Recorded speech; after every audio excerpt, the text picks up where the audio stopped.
Sejam todos muito bem-vindos ao Sinduscast, o podcast do Sinduscom. Aqui no Sinduscast, nós vamos trazer conteúdos, vamos trazer profissionais, empreendedores, líderes do setor que estão revolucionando a construção civil, a indústria da construção, sempre com convidados, programa para levar conhecimento técnico para profissionais, para leigos, para quem gosta de construção civil, para quem gosta da indústria da construção. E, sem dúvida nenhuma, aqui é o momento onde a gente vai conversar e debater pautas que estão no cenário. Sou Vinícius Lorenzi, hoje é o primeiro Sinduscast, então vou me apresentar rapidamente. Eu sou engenheiro civil, atuando aqui em Cascavel, no Paraná, e trouxe hoje 3 convidados aqui, para o primeiro episódio. Ricardo Parzianello, presidente do Sinduscom Paraná Oeste. Tudo bem, Ricardo? Olá, Vinícius. Olá, os demais convidados, Ricardo Lora, Márcio Marcon. É uma alegria estar aqui hoje, inaugurando esse estúdio de podcast. É um sonho que vem sendo construído desde ano passado, juntamente com o Vinícius, com o Márcio Marcon e o Ricardo Lora, que também deu início às tratativas. E a gente está muito feliz em estar aqui hoje, dando início a esse novo projeto do Sinduscom. Ricardo Lora, vice-presidente do Codesc e ex-presidente do Sinduscom Paraná Oeste, tudo bem? Tudo certo, Vinícius. Uma honra. Eu sempre fico muito feliz em voltar à nossa casa, Eu falo que o Sinduscom é minha segunda casa, Então, estar presente aqui, inaugurando o nosso novo estúdio, é uma felicidade imensa mesmo, sabe? Então, eu fico muito contente que isso esteja acontecendo com nós aqui hoje, que esse espaço seja muito bem utilizado, e acredito que será por toda a diretoria e por todos os convidados que estarão aqui presentes também. Bacana. Márcio Marcon, vice-presidente do Sinduscom Paraná Oeste. Tudo bem, Márcio? Tudo bem, Vinícius. Bom dia. Ricardo, dos dois Ricardos, O presidente e o ex-presidente. É um prazer muito grande estar aqui com vocês e uma honra ter sido convidado, ter sido chamado para o primeiro Sinduscast. Vamos lá. Vamos conversar bastante aí sobre construção. Legal. Márcio, vamos começar, imagina assim, nós vamos falar hoje sobre as perspectivas, os cenários da construção civil nesse ano, 2024, 2025. E a gente tem um cenário atual hoje, que é um cenário que é escassez de mão de obra, busca constante pela produtividade, O que a indústria da construção civil tem feito para enfrentar esses desafios hoje, com esses cenários que a gente vê? Bom, o que eu enxergo que nós estamos fazendo, de uma maneira geral, é buscando alternativas. Essa questão da falta de mão de obra, que não é apenas na construção civil, lá em Foz do Iguaçu, onde a gente atua com mais força, e principalmente atendendo a hotelaria, os reclamos são muito grandes com relação a isso. Então, não é apenas na construção civil que está faltando mão de obra. E em função disso, o que eu venho observando é que as empresas, de uma maneira geral, estão buscando novas tecnologias que busquem talvez se aproximar um pouco do mercado americano, da forma como o americano é acostumado a construir, com muito mais elementos pré-fabricados, enfim, com cenários que eliminem um pouco a mão de obra. Não que vá se eliminá-la totalmente, mas que busquem ajudar a resolver esse problema que nós temos hoje, que é um grande problema. A gente percebe assim também, Márcio, que ao mesmo tempo que nós temos buscado essas novas tecnologias que possam trazer essa diminuição do número, de quantidade de mão de obra mesmo, ao mesmo tempo a gente sabe que esse vai levar um tempo para que isso aconteça de uma forma sustentável, Então a gente tem também tentado atacar outras frentes, Acredito que até o Sinduscom que também tenha feito isso desde o nosso projeto do Almanac, do projeto do CID, de trazer uma conscientização para reforçar essa nossa equipe, Porque por mais que todas as indústrias estejam sentindo essa falta de mão de obra, na construção civil ainda pode parecer um pouco pior, sabe? Mas a gente ainda está tendo dificuldade para ter novos entrantes. Então a gente sente muito isso, né? Que o pessoal que começava lá na carreira de carpinteiro, de armador, de servente, hoje em dia eles estão optando por outras áreas, né? Por áreas às vezes menos árduas, com salários equivalentes, né? Então a gente tem que atacar os dois lados. Nós temos tentado fazer isso, né? Trazer um pouco mais dessa valorização, trazer o pessoal de volta para a construção civil e, da mesma forma, ao mesmo tempo, trazer também a industrialização dos nossos sistemas, né, Márcio? Tentar trazer esses sistemas construtivos novos que possam diminuir essa quantidade de mão de obra. Né? Ô, Ricardo, agora o Lora comentou sobre até o CID, né? Que é a gente tem um trabalho bacana com o CID. Comenta um pouco o que é o CID para o pessoal entender o trabalho que o Sinduscon tem feito para trazer essa mão de obra para a construção civil. Uma das formas que o Sinduscon tem atuando justamente para valorizar a mão de obra, que a gente verifica que a nossa mão de obra é um pouco, a idade média é acima de 50 anos, né? 40, 50 anos. Né? A gente não tem mais carpinteiros novos, né? Pedreiros não estão querendo partir para essa atividade.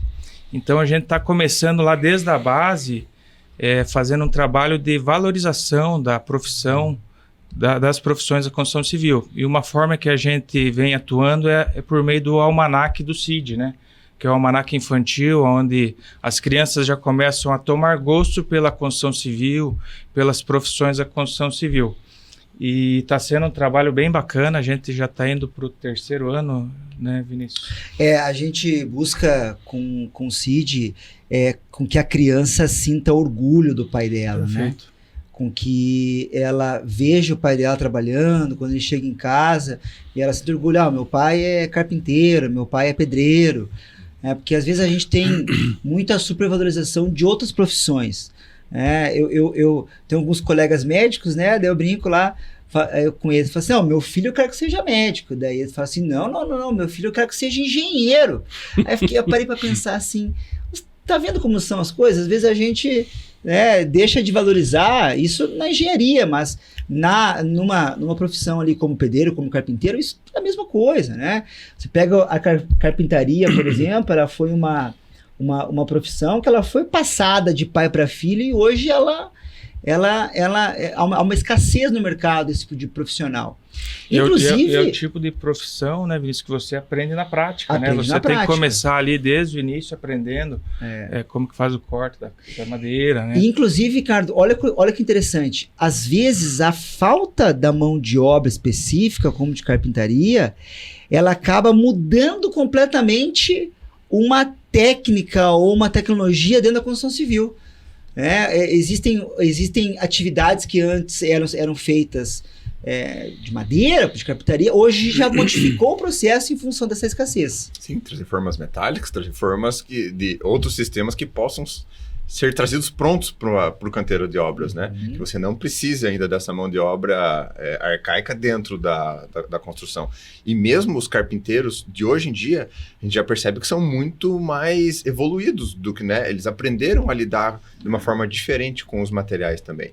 Então, eu ia citar isso também antes, que todo esse nosso trabalho tem uma terceira frente também que é muito importante, que é a qualificação, né?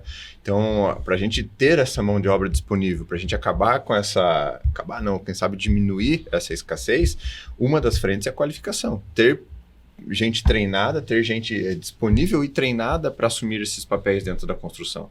Então é uma frente realmente muito importante, né? E nesse sentido, o próprio Sinduscon tem tem procurado fazer muitos cursos, né, em parceria com o Senai, cursos de carpintaria, de assentador de porcelanato, de encanador, de eletricista, para tentar mudar um pouco esse estado de coisas, motivar as pessoas a entrarem nesse ramo, que eu não sei para vocês, para mim é apaixonante. Eu adoro esse ramo da construção, né? Acho fantástico. E também, né, Márcio, acho que o setor está numa fase de transição, né? Porque a gente continua executando da mesma forma há vários anos, né? E agora as novas tecnologias, né, estão vindo para realmente quebrar um pouco o paradigma, né, do setor da construção civil. Quais tecnologias têm vindo, Ricardo? O que a gente tem visto hoje no cenário da construção civil que tem impactado? O que você tem visto hoje que é essa evolução? A industrialização mais off-site, né, fora do canteiro de obras, né, trabalhar com peças pré-moldadas, pré-fabricadas, tanto de concreto, de madeira, até isopor, já se fala, né, um mix de isopor com concreto. Então, a cultura do brasileiro ainda é muito vinculada ao concreto e ao tijolo, né? Mas a gente verifica que há uma tendência de mudança dessa cultura, né? E lá em 2008, mais ou menos, acho que 2008, havia um paradigma com relação ao próprio drywall, né? Parede de drywall, né? Não havia aceitação da parede de drywall. Hoje já é uma realidade. Todos os empreendimentos, principalmente verticais, as paredes são de drywall, porque tem muitos benefícios, né? Então, pode ser que agora essa nova mudança de forma de construção, no futuro a gente já vai ver como tradicional, né? Uma dificuldade que a gente tem ainda, que eu vejo por o nosso... Não vamos nem chamar de dificuldade, talvez um desafio que nós temos para a construção civil, é que a grande parte das indústrias que estão no topo da industrialização, quando a gente fala de indústria farmacêutica, de indústria automotiva, a gente percebe que eles têm um diferencial importante com a construção civil, a repetição, o grande volume, né? Eles fazem um projeto, bolam uma forma daquilo ser industrializado e repete milhares ou milhões de vezes, né? A construção civil, ainda a gente tem projetos muito específicos. Raramente você tem projetos com grande repetição. Então, eu acho que esse é o grande desafio. Como conseguir industrializar um método construtivo que talvez seja utilizado para uma única vez. Fazer uma casa, um barracão, fazer um edifício, um hospital, uma faculdade. Então, quando você tem repetições, sabe, vai fazer um projeto de Minha Casa Minha Vida, que você vai construir 200, 300, 400 apartamentos. Aí é mais fácil você pensar em industrializar. Você vai fazer um conjunto de barracões, você vai vender modularmente tudo igual, é mais fácil. Quando a gente pensa em repetição, ele facilita um pouco. Então, eu acho que isso é até para deixar aqui, quem sabe para o próximo podcast a gente conseguir trazer alguém especialista nessa área de industrialização. Legal. Eu vejo que é um grande desafio, sabe? Entender como a repetição pode travar ou a gente encontrar uma forma de sair dela. Tem que ter uma demanda alta, né? Para você conseguir ter um custo diferenciado, né? Porque senão o custo, às vezes, da industrialização é mais alto do que o custo da construção convencional. Né? Pode falar. Na realidade, essa dinâmica da construção, você fala da industrialização, assim, o que a gente consegue enxergar num processo mais repetitivo são as paredes de concreto, que hoje está começando a tomar um corpo diferente, né? Muita forma metálica, alumínio ou aço, em algumas situações forma de madeira. Então nós temos aí um segmento, um processo, vamos chamar que é um processo construtivo, não é novo, mas é que está tomando um pouco mais de corpo.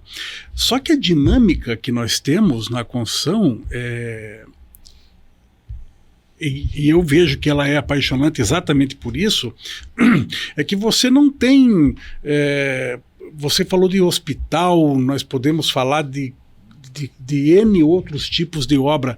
Você não vai conseguir fazer isso, por exemplo, hospital, escola, posto de saúde, de uma maneira repetitiva, porque os terrenos não são padronizados também. Você tem situações em que o terreno, você tem que adequar o projeto ao terreno. E aí você, obviamente, volta para o convencional. E eu acho que o desafio é exatamente você pegar o convencional e tentar transformar isso. Eu particularmente, além do convencional, já trabalhei com steel frame, já trabalhei com parede de concreto, estou falando em escala menor, obviamente, já trabalhei com um sistema de estrutura em pré-vigas e pré-lajes, tudo isso tentando encontrar um caminho diferente daquele caminho convencional. Tenho visto hoje É lógico que cada projeto é um projeto diferente, como falei antes. Tenho visto hoje muita estrutura com proteção, né? Seja com laje plana, maciça, seja com laje mervurada, mas esse sistema de proteção ele acaba diminuindo um pouco aquele volume de vigas, de pilares que você tem numa obra, e isso está ajudando a diminuir o custo. Eu tenho uma experiência a esse respeito que nós praticamente finalizamos, já estamos entregando um prédio em que o custo, no sistema de laje plana protendida, o custo final da obra ficou extremamente competitivo, sabe? Então, essas tecnologias todas, elas estão aí para ajudar a encontrar os caminhos para esse desafio que nós temos, né? É interessante isso que você falou, Márcio, que vai de encontro com tudo isso que a gente tem falado, da popularização também desses sistemas. Porque se você falasse há 5, 6 anos atrás, ontem isso, a proteção era um sistema extremamente caro para obras de alto padrão, para obras que exigiam vãos grandes. E nós também, dentro da construtora, começamos a perceber isso. Que não é só para isso, ela está realmente ficando mais barata em vários casos. Principalmente quando a gente junta todo o contexto, né? De formas de mão de obra, de velocidade. Junta a arquitetura, junto também, vãos maiores. A hora que você coloca tudo isso conjuntamente, você percebe que ele realmente pode ficar mais barato e tem ficado. E isso aí, falando de alguns anos atrás, a realidade não era essa, né? Então isso, quem sabe, acontecerá com outras tecnologias também, né? Que hoje podem parecer mais caras, hoje podem parecer inviáveis, mas a gente vai ter que continuar conversando, entendendo, testando, acertando, Mas errando. é um pouco da cultura que o Parzinello falou, né? Quando você tem uma cultura estabelecida, que a laje tem que ser maciça, por exemplo, até aquilo mudar na cabeça da pessoa, até ela entender, e toda tecnologia, quando ela chega no mercado, ela vai ter as dificuldades dela, ela vai ter o começo ali, só que a tendência é a evolução. Tu comentaste do drywall agora há pouco, né? E vamos falar do drywall da parede de concreto. Você pega, por exemplo, algumas edificações lá em Balneário Camboriú, por exemplo, de altíssimo padrão, prédios de dezenas de milhões, parede de concreto, fechamento interno de drywall. Isso até tempo atrás era inimaginável, né? Você pensava só em parede de concreto para obras populares. Drywall, não. Drywall, eu não vou morar... Eu lembro que quando eu comprei o meu primeiro apartamento, era em drywall, e várias pessoas me falavam assim, mas você vai morar lá? É drywall interno? Eu falava assim, daí, cara, o sistema está evoluindo, né? Às vezes alguém pode introduzir a tecnologia e queimar a tecnologia, isso é possível, né? Vamos pensar num steel frame, igual tu comentaste agora há pouco, né? Mas o cara começou a fazer uma obra, não teve capacidade técnica de elaborar ela, e aí começou a queimar, esse sistema é uma porcaria, isso aqui não funciona, isso aqui Deus livre, né? Queimou antes dele nascer, né? Mas não nasceu, já queimou. E muitas vezes ali tem uma oportunidade. Tanto para o incorporador, para o empreendedor, mas para o prestador de serviço, né? O Sinduscom Paraná Oeste, ele reúne uma cadeia da construção civil que vai desde o construtor, do incorporador, do prestador de serviço, do fornecedor, e muitas vezes tem uma oportunidade iniciando nova no setor, o cara tá aqui dentro, tá vendo, a proteção tá acontecendo, que tal se eu juntasse proteção com isso, começasse novos testes, novas oportunidades. Então, tem muita oportunidade nesse mercado. Eu vejo que a construção civil ela é apaixonante, Márcio, porque primeiro ela não é algo estático, né? Ela é simplesmente dinâmico. Muito dinâmico. E a gente está aprendendo o tempo todo e aplicando novas tecnologias e visualizando novas oportunidades. Falando em novas oportunidades, como é que vocês veem hoje aí como oportunidades nesse mercado? O que eu diria assim que está saindo melhor hoje, que você vê, cara, tem uma oportunidade bacana nessa área, como vocês estão indo para cá, para lá? Eu tenho uma opinião formada sobre isso há muito tempo já. Eu falo isso há mais de 10 anos. A oportunidade na construção civil, ao meu ver, ela é um leque gigantesco. Desde que você faça bem feito. Não importa o tipo de obra, em que setor, em que segmento, em que tipo de tecnologia você vai utilizar, como você vai fazer. Tem espaço, a grande oportunidade é você se especializar, você fazer bem feito, você se organizar, você trazer gestão para dentro da empresa. Aí, o tipo de obra, você vai fazer Minha Casa Minha Vida, você vai fazer alto padrão, você vai trabalhar com obra industrial, comercial, estradas, estação de tratamento de esgoto, o que você quiser fazer. Eu mantenho isso, eu sempre falo, porque eu percebo, e conversando, né, até da época que eu estive como presidente, até a nossa vivência interna dentro do Sinduscom, conversando com pessoas que fazem diversos tipos de obra. Nunca foi unânime. A grama do vizinho sempre era mais verde, né? E continua sendo. Então, isso é muito real, é muito verdadeiro, talvez não só na nossa, né? Então, a resposta para a oportunidade da construção civil é, cara, o que você for fazer, faça bem feito, faça diferente. Você ser um pouco melhor do que a média, você já começa a se destacar. Então, né, é o que eu falaria, assim. Muito, muito bem colocado, Laura. Acho que a profissionalização, né, é um ponto importante, né? Você se destacar, né, do mercado fazendo algo diferente e que entregue valor e qualidade para o cliente, é isso que ele quer, né? Ele quer uma obra bem feita, né? Tanto na construção, às vezes o pessoal confunde a construção com a incorporação, né? Mas são coisas distintas, né? Mas o mercado da construção civil é enorme, tanto na parte agroindustrial, comercial. Hoje o Minha Casa Minha Vida também está voltando com força total. Então tem mercado para todo mundo, né? A própria prestação de serviço também, né? Você não está, às vezes, executando uma obra, mas prestando um serviço para alguma obra também, né? E o Sinduscom aqui reúne toda essa cadeia da construção civil, né? Desde o pequeno prestador de serviço até a grande construtora e incorporadora. Eu acho que você foi no ponto correto. Para quem presta serviço, eu sou construtor, eu sou incorporador. Eu preciso contratar diversas atividades diferentes. Quem que eu procuro? É o melhor. Eu procuro o melhor. Se eu vou no médico, eu quero o melhor médico. É isso. Não é verdade?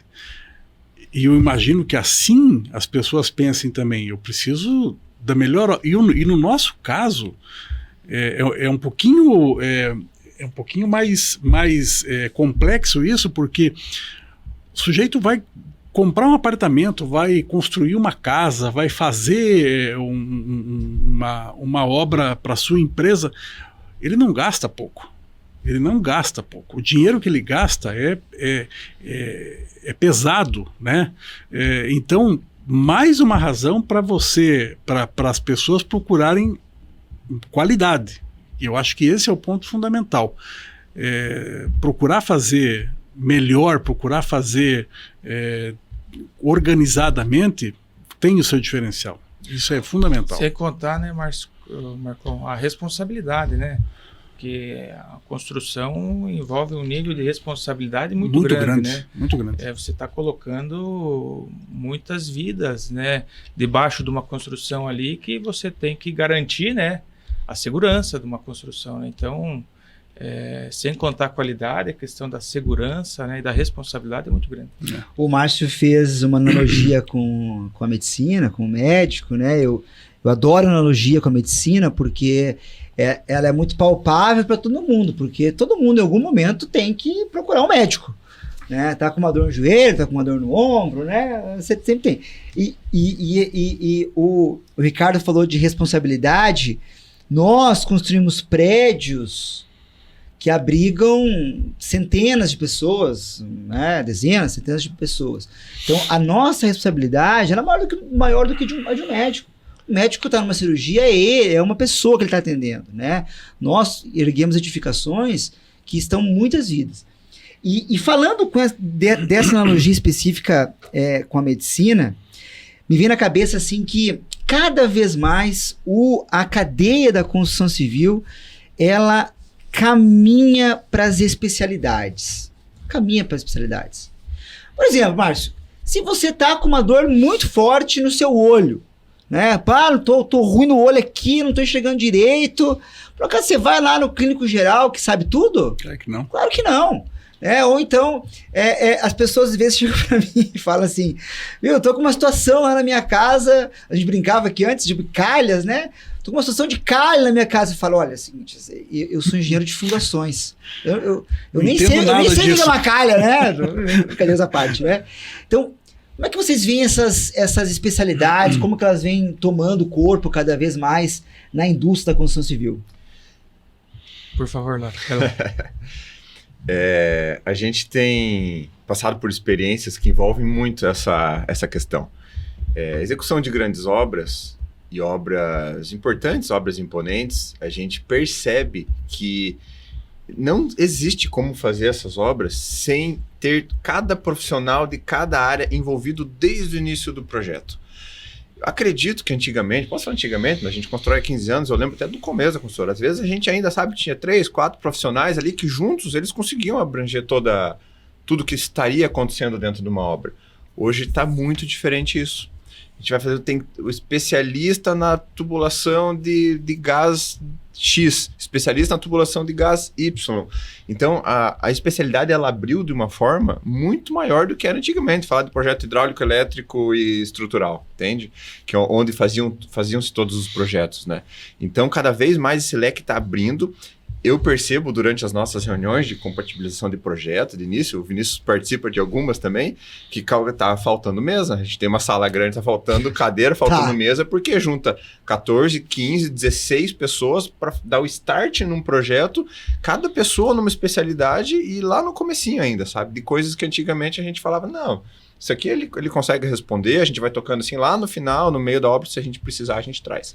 Então, esses profissionais especializados em cada área, eles são realmente muito importantes e muito demandados. Então, é até algo que seria interessante a gente até colocar aqui, né, publicamente, que esse mercado, ele está carente, não é que ele está carente, tem profissionais, mas cada vez será mais demandado de especializações de áreas dentro da construção civil para dar essa assessoria, né? Especialidade em laje protendida. Antigamente era um projetista que fazia todos os projetos estruturais. Hoje em dia você já tem um projetista que tem a especialidade da proteção. Tem pessoas que me perguntam assim, Vinícius, você tem um calculista para me especificar? Aí eu falo, qual que é a tua obra? Ah, minha obra é assim assado. Então você vai nesse cara aqui, ó. Ah, minha obra é Y. Então você vai nesse cara aqui, ó. Até de arquitetura, né? Eu não tenho um arquiteto para me indicar o que você quer fazer, o que você espera. Tem um arquiteto X para isso, um arquiteto Y para aquilo. Viu, Laura? Mas eu lembro que eu estava no último ano de faculdade, e daí teve uma palestra um dia, nessas semanas acadêmicas, né? E muito se falava do especialista, né? Focado muito na especialização, né? Mas eu vi um termo lá que eu achei muito interessante, que é o generalista. Não sei se vocês já ouviram falar do generalista. Bastante. O generalista é aquele que sabe onde procurar o especialista, né? Então, ele tem a capacidade de encontrar as pessoas, os especialistas, para gerar os problemas dele, né? Então, e acho que o nosso setor, principalmente quem tem a construtora e executa obras, às vezes ele não sabe tudo, mas ele tem que saber onde encontrar as especialidades que ele precisa, né? Então, acho que um pouco esse foco do generalista é isso, né? Encontrar as pessoas capacitadas para estar auxiliando você na sua execução, na sua obra. Perfeito. Isso que você falou é interessante, porque eu sou engenheiro civil, eu tenho uma empresa e eu me julgo muito mais um generalista do que um especialista em alguma coisa. Eu tenho que conversar com o Vinícius de fundações, eu tenho que conversar com o projetista estrutural, que ou vai fazer uma estrutura com proteção, ou vai fazer uma estrutura com laje treliçada, alguma coisa parecida. Então, você tem que conversar a respeito de tudo. Tem uma situação que eu vou trazer diferente do convencional, digamos assim, e que tem a ver com isso que você falou da especialização. A gente faz algumas obras em Foz do Iguaçu para os hotéis que são diferentes do convencional, né? Então, por exemplo, nós temos lá tematização. A gente chama de tematização, que é todo aquele conjunto de paisagismo com rochas, e as rochas não são rochas naturais, são rochas que são fabricadas no local. Como é que se fabrica uma rocha? Como é que você dá a coloração naquilo? Como é que você gera e está em contato com água? Como é que você faz isso? Então, você tem que buscar alguém que faça isso. Quantas pessoas fazem isso no Brasil? Imagina. No Brasil, 3 ou 4. Então você tem que ir atrás disso. Vou citar um outro exemplo. A gente faz muita obra lá com concreto colorido.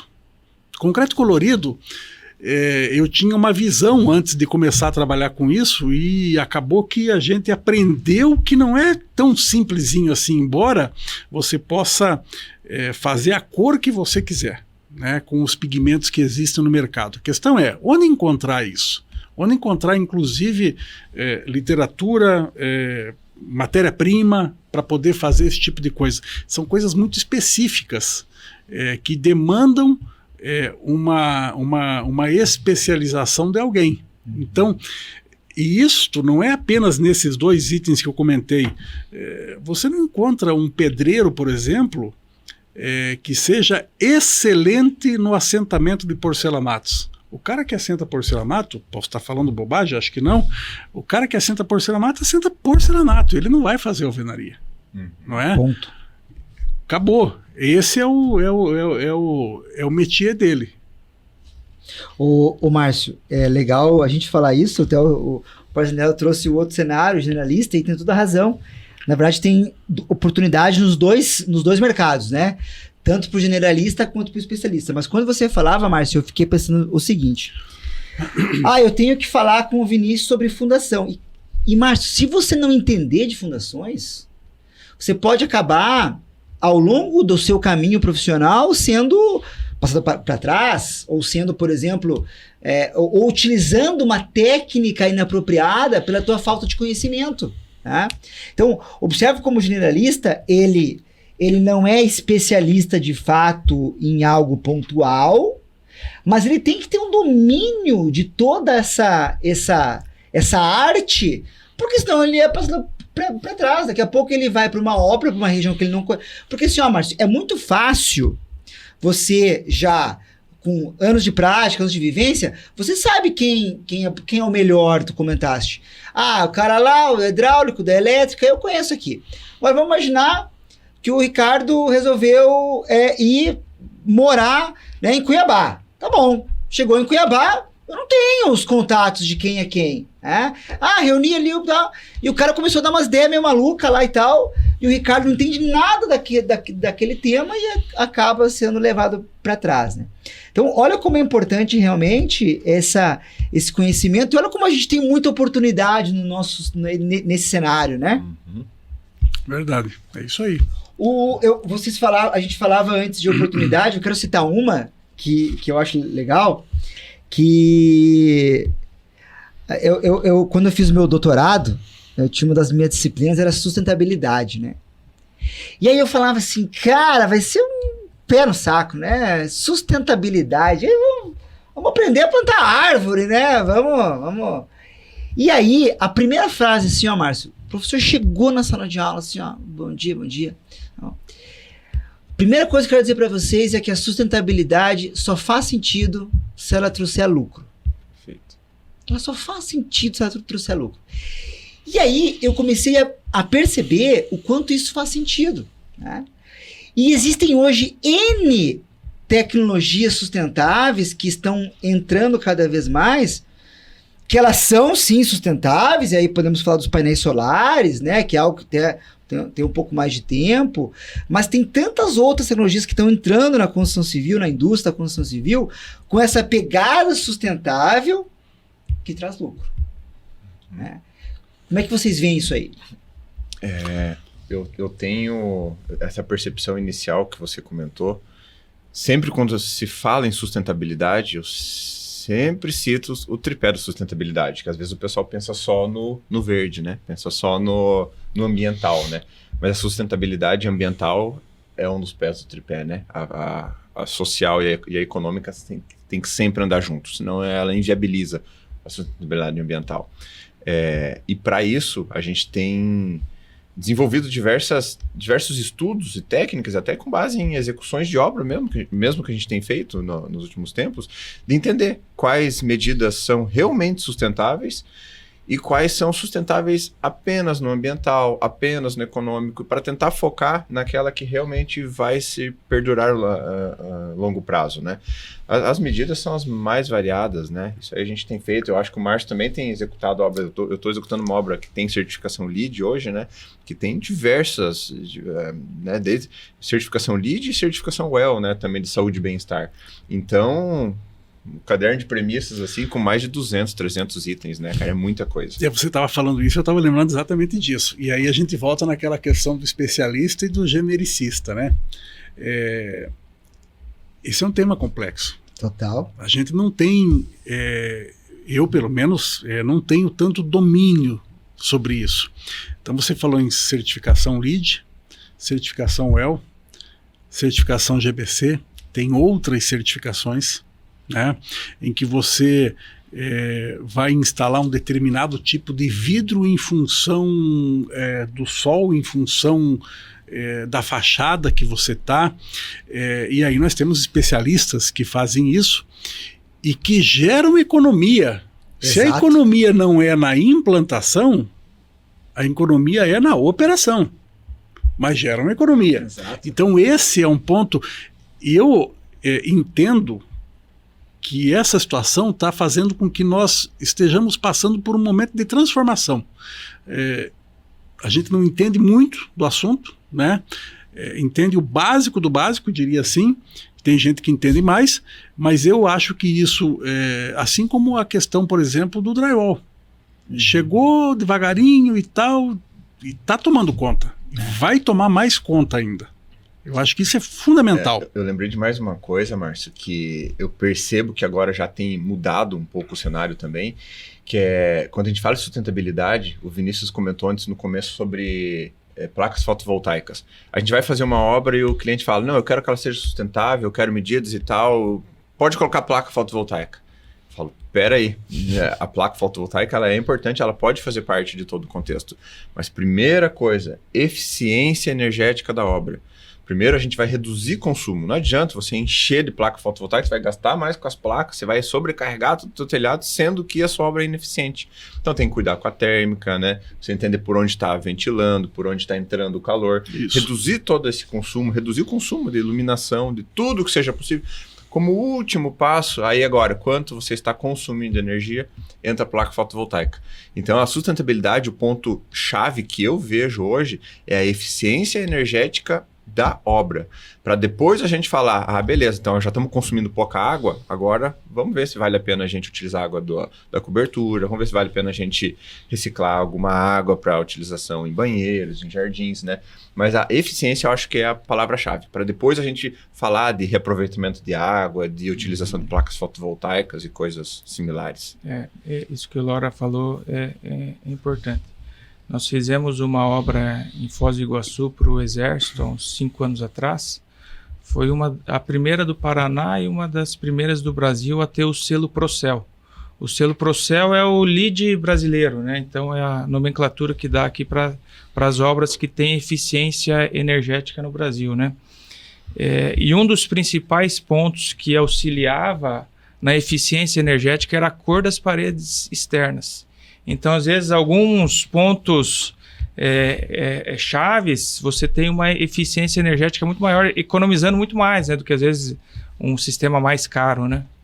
Ô, Ricardo, e eu estava pensando aqui, as políticas públicas são importantes nesse cenário, né? Porque regulamentações, políticas públicas que tragam, às vezes, a obrigatoriedade em alguns tipos de obra, né? Leis municipais de reuso de água, né? Então, são políticas que elas vêm nesse cenário para otimizar esse processo, para fazer com que eles evoluam, para que tragam maiores resultados, né? Então, as políticas públicas elas são muito importantes. Por outro lado, Parzanello, né? Talvez as políticas públicas em outros cenários possam atrapalhar a construção civil, ou então, não digo atrapalhar, eu digo, a gente tem que estar sempre buscando alternativas, né? Como é que você tem enxergado, importante a gente falar, citar, né? Como é que tem sido agora esse governo, eu diria, não precisamos entrar em políticas exatamente, mas Como é que você tem visto esse cenário político agora, 2024, 23, 24, 25, 26, para a construção civil, em termos de regulamentações, as políticas públicas, e quais são as perspectivas, né? Acho que essa inclusive é o nosso tema, né? Então, como é que você vê isso hoje?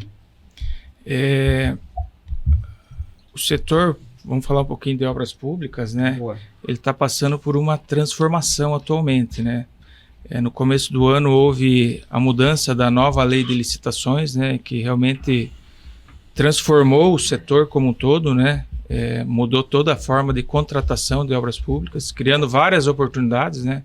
Desde você entrega a obra por preço unitário, preço global, integrado, chave pronta, então criou vários leques de oportunidades. A gente verifica que ainda o setor público, os órgãos estão tendo uma certa dificuldade em conseguir operacionalizar isso, se bem que já é uma realidade, mas ainda há uma série de questões que precisam ser um pouco mais estudadas e debatidas, principalmente com o setor privado, de quem executa obras públicas, né? Uma seria a matriz de risco, né? Que é a alocação da responsabilidade do contratante e da contratada. É um tema que ainda precisa ser estudado muito a fundo, principalmente pelas construtoras. E também essa questão de que agora você tem o lance aberto, né? Então, toda obra é um pregão eletrônico, na verdade, né?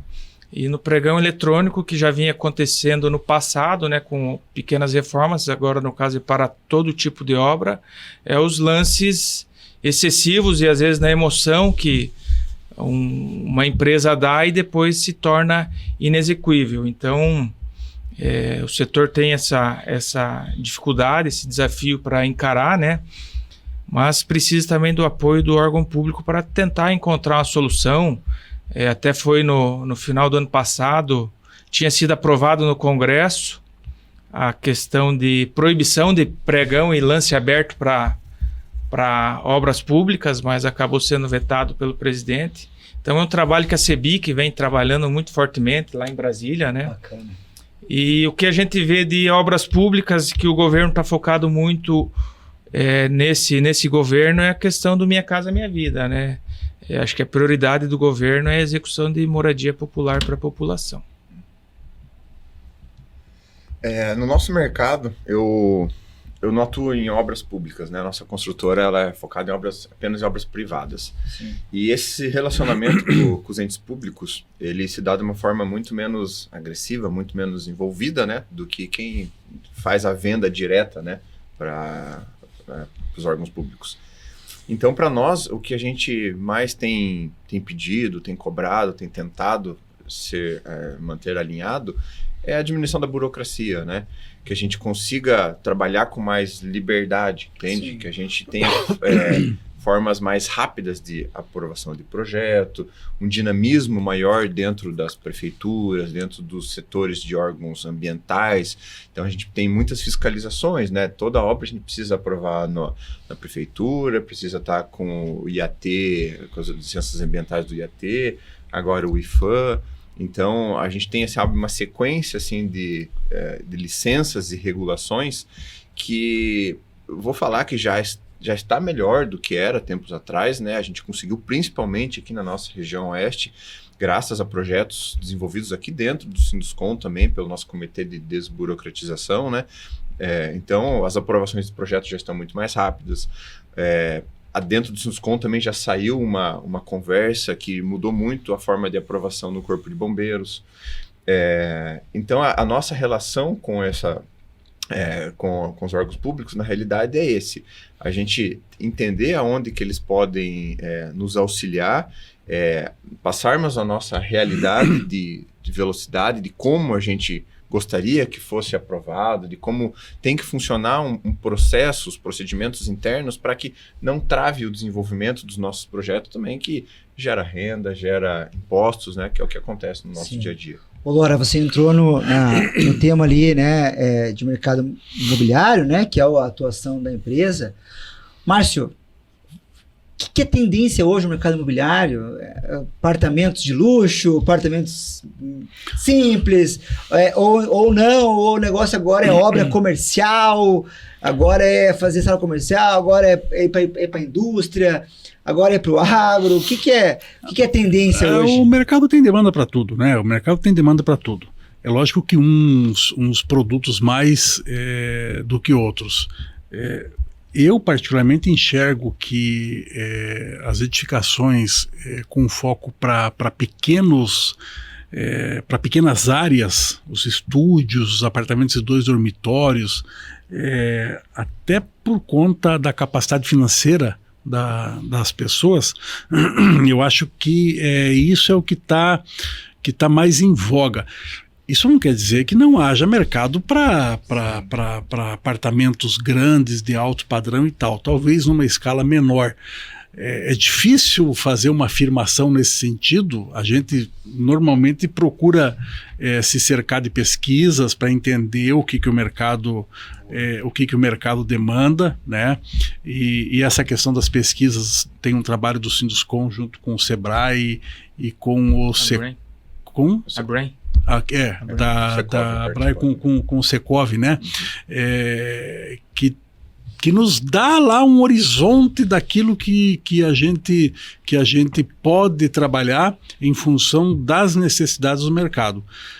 De uma maneira geral, acho que as edificações, que as unidades, que os imóveis de menor área hoje têm uma aceitação um pouco maior. Não porque é o que a pessoa gostaria, mas sim porque é o que ela pode. É o poder de compra, né? Exatamente. Agora. Eu sigo na mesma linha de resposta do Márcio. Tem mercado para tudo. Essas pesquisas, elas nos trazem o tamanho do mercado de cada alto padrão, quantas unidades estão sendo demandadas. Mas às vezes elas não trazem a quantidade de novos entrantes que viram essa pesquisa e que vão começar a construir isso também. Ou até de obras que estão prestes a iniciar lançamentos. Às vezes algumas pesquisas trazem também. Mas o que eu quero dizer? Que às vezes tem um mercado pequeno que tem pouca gente fazendo. Ou seja, para uma construtora é muito melhor entrar nesse. Às vezes tem um mercado gigantesco que todo mundo está querendo, que todo mundo está comprando, mas todo mundo está fazendo também. Então acaba se desalinhando. Então é importantíssimo que seja entendido isso, né? Que existe todos os mercados, mas a gente fala lá desde das aulas de estratégia, né, do Oceano Azul e Oceano Vermelho, né? Tem que procurar o Oceano Azul, aquele que você vai tentar navegar sozinho, com o menor número de concorrentes possíveis, né? Então, nem sempre o maior mercado, o que mais se demanda, é o mercado onde a gente vai atuar, onde a gente vai procurar. Talvez você vai no mais difícil, no que está parecendo um pouquinho mais complicado, mas é onde realmente precisa.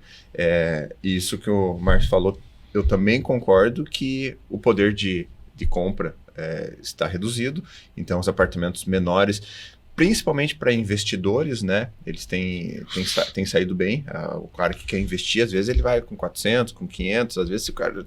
1 milhão, 1,5 milhão, ele já vou fazer algo sozinho, já vou construir uma casa, vou construir um sobrado para vender, entende? Então a faixa ali onde o investidor entra para comprar acaba sendo esses imóveis um pouco menores, né? Sim. Mas hoje em dia em Cascavel, de tudo que eu tenho analisado, tem saído de tudo, né? A gente está construindo obras aqui de apartamentos de 600 metros quadrados que foi vendido em um dia, né? Sim. Então, por isso que eu falo, tem de tudo. Ô, Porzanello, e essa questão da demanda que o Márcio falou, e das pesquisas, né? Hoje tem tecnologia e tem formas de você entender exatamente o que é necessário naquela rua, naquele bairro, né? Você já teve experiência, né, de contratar pesquisa nesse sentido. Manda um pouco como é que isso tem ajudado o empresário, o empreendedor, né, o investidor a ser assertivo na hora de construir. Aqui no Sinduscom, acho que é interessante, as empresas têm acesso, né? A gente acaba fornecendo pesquisa de mercado, trazendo conhecimento e informação para as empresas associadas, para ela tomar a melhor decisão possível, né? Mas também tem na cidade até uma empresa aqui de Cascavel que já faz essa compilação de dados, né, para que você possa tomar uma decisão mais assertiva, né? Nós temos uma empresa aqui em Cascavel, a E-Móvel, que faz esse tipo de serviço. Nós temos a Brain, que é de Curitiba, do Catalia, que faz as pesquisas de mercado, que também assessora muitos associados. Então, quanto mais informação o incorporador ou o construtor tiver para uma tomada de decisão, ele vai ter um direcionamento melhor, né? Então, sem ser só o achismo, né? Isso. Ele tem uma base de dados que possa incorporar melhor a tomada de decisão dele, né? Eu queria complementar alguma coisa assim também, Vini. Até do nosso tema, perspectivas da construção, né? Muitas vezes quando me questionavam, né? E o que você espera da construção civil? O que você está vendo? Como foi o ano? Às vezes é muito focado no mercado imobiliário, né? Até o pessoal que vem procurar, não, mas eu estou vendo tantos edifícios construindo e tal. É interessantíssimo que todos entendam o tamanho da construção civil quando se fala, né? Você tem atuado muito, né, Vinícius, no mercado agro, né? Então, por exemplo, o número de silos sendo construídos, o número de armazéns sendo construídos, de obras de infraestrutura, de estradas, de pontes, viadutos. Então, tudo isso é o que gira a construção civil, né? Todas as obras industriais, comerciais, de diversas áreas que eu citei anteriormente também. E aí, quando a gente fala de perspectivas para 25, 26, tem algo que a gente não pode deixar de falar também, que é a nossa região, né, Márcio? O oeste do Paraná. O que ele tem representado Brasil afora. Quando a gente compara o PIB do Paraná, ele já foi agora, se eu não me engano, o primeiro PIB do país, né, em crescimento percentual, né? Então a gente já foi algo extraordinariamente fora da curva. E quando você pega o Paraná, você vem para o oeste, a região oeste, que hoje tem um PIB muito expressivo também como região, porque outras regiões têm PIBs talvez tão maiores, mas às vezes focados em uma cidade. A nossa região ela é muito rica. Então, quando a gente fala em construção civil, tudo de infraestrutura, todos os tipos de obra do agroindústrias, né, abatedouros, as cooperativas, tudo que tem sido construído aqui, nós estamos num ponto fora da curva. Então, tudo que acontece na nossa região, a gente pode considerar ele... a gente precisa de pesquisas específicas para tudo que acontece aqui. Então, as nossas perspectivas, eu sou daqui, eu posso parecer suspeito, construo aqui, somos todos, né, da região oeste. Então, as perspectivas são as melhores. A gente não vê um passo atrás há muito tempo. Pelo contrário, né? A gente tem visto que até a falta da mão de obra a gente pode considerar que seja algo, tem um lado bom, porque está necessitando, está precisando, está contratando. Por mais que não seja para a construção civil, a agroindústria está contratando, os abatedouros, os frigoríficos estão contratando, os mercados estão contratando. Então tem muita gente de fora vindo para cá. Então a nossa região é riquíssima. Se nós da construção civil dermos a infraestrutura para que a gente continue nesse nível de crescimento, dermos as moradias, continuarmos investindo, que os órgãos públicos, que o governo faça os incentivos necessários também para que essas obras saiam, linhas de financiamento, linhas de crédito, os projetos do governo federal, do governo estadual e municipal estejam todos alinhados com isso, ninguém segura o oeste do Paraná. Verdade. É bem isso. Você não citou, até porque é um nicho muito específico, você citou obras de apartamentos, de salas, imobiliárias e tal. Em Foz do Iguaçu, que é onde eu atuo com mais força, temos muitas obras de entretenimento e de hotelaria. Eu atendo muito a hotelaria. E dentro da hotelaria, o entretenimento.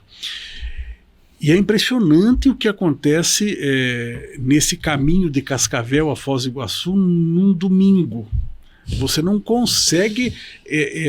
você tem carro de Foz do Iguaçu a Cascavel na volta, porque o volume de pessoas que vai a Foz do Iguaçu para passar o final de semana nos hotéis, pelo que os hotéis estão oferecendo, e muito mais pelo que eles ainda tem de potencial para oferecer, é um negócio absurdo.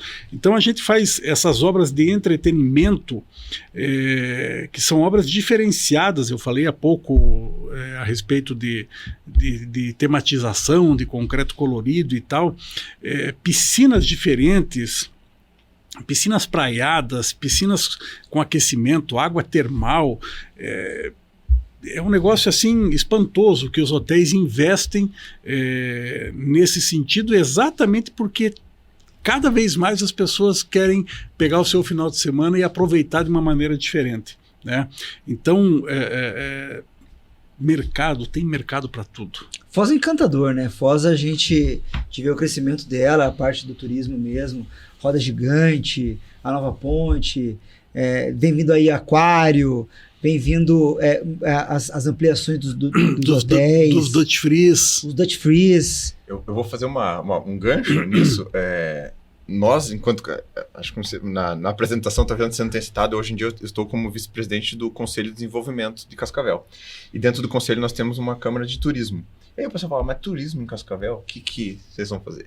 É turismo de negócios, é turismo de esporte. E o que a gente precisa? A gente tem que surfar na onda de Foz. Foz está a 150 quilômetros daqui.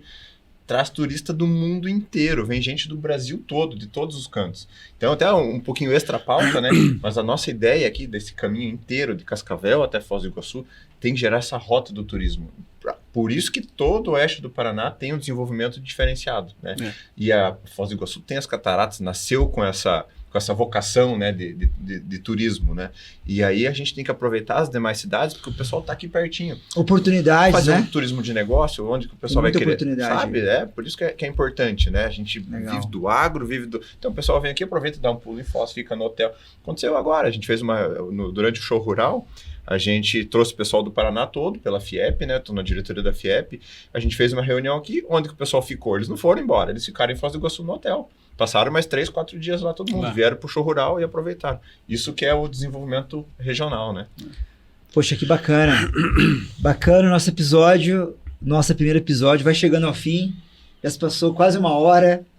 Passou rápido. Eu espero que vocês tenham gostado, tenham entendido o propósito do nosso podcast.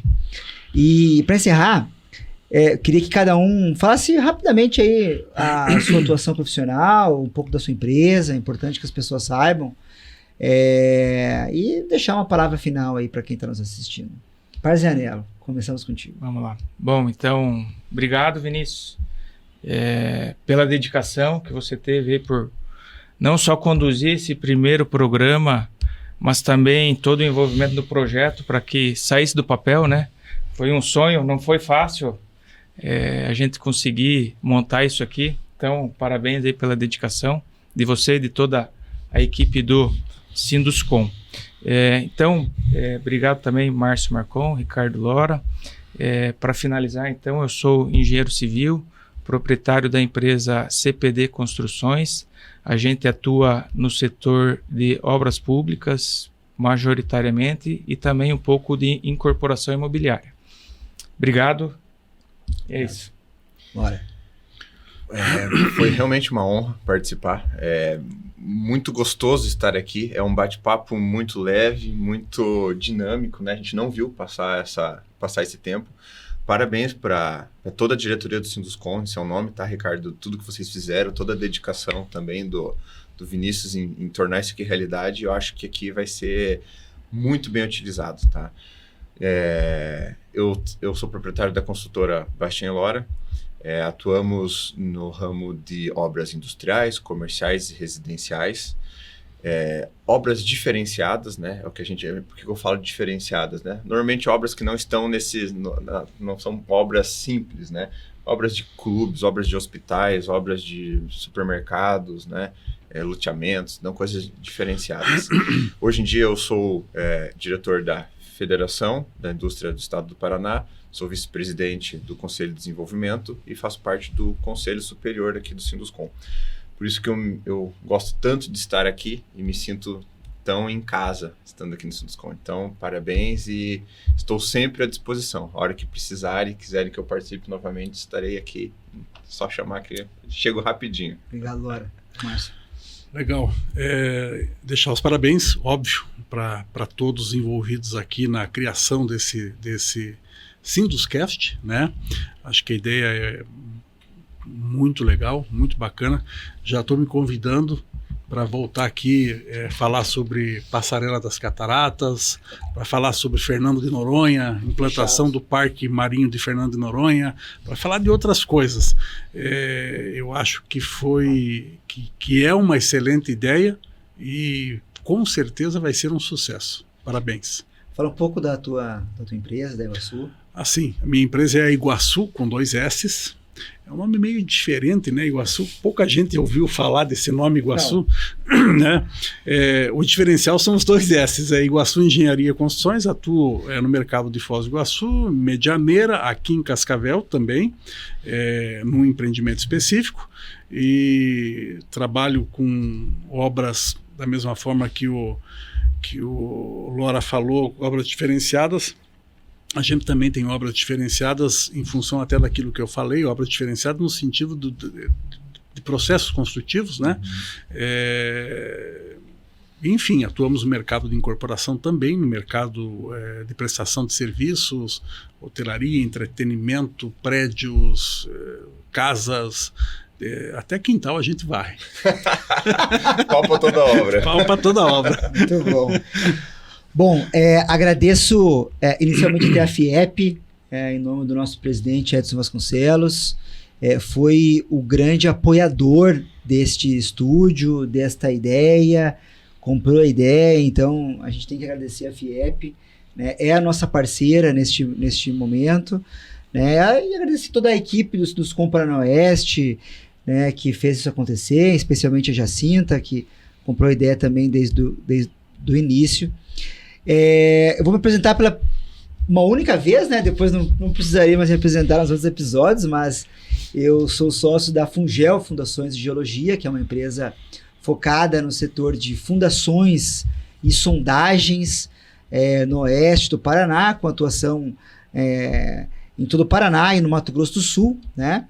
E a gente atua com projetos de execução desses tipos de fundação, e estou aqui como vice-presidente do Ricardo Parzanello aqui nos Com Paranoeste, contribuindo com este momento que eu acredito ser um momento muito especial para o Sinduscom. Eu acho que é um marco, eu diria. Eu falava com o Agnaldo Mantovani quando foi criada a biblioteca do Sinduscom. Ele falava: Vinícius, a biblioteca do Sinduscom foi um marco, porque ninguém tinha biblioteca. Naquela época não tinha o acesso que você tem hoje, né, a informação, né, com podcast ou com Google e tal. Então a biblioteca foi um marco, e o podcast é um novo marco dessa comunicação, de levar esse conteúdo para as pessoas, para que elas possam ver o que o Lora pensa sobre o mercado, como é que o Márcio vê a construção civil.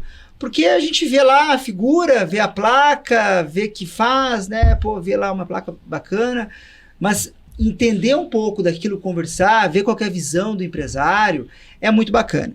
Então eu espero que este Sinduscast seja um sucesso, eu espero que os próximos episódios sejam tão interessantes igual foi este primeiro, e que a gente possa levar uma informação de qualidade para quem está assistindo, que tenha gosto de assistir, de acompanhar.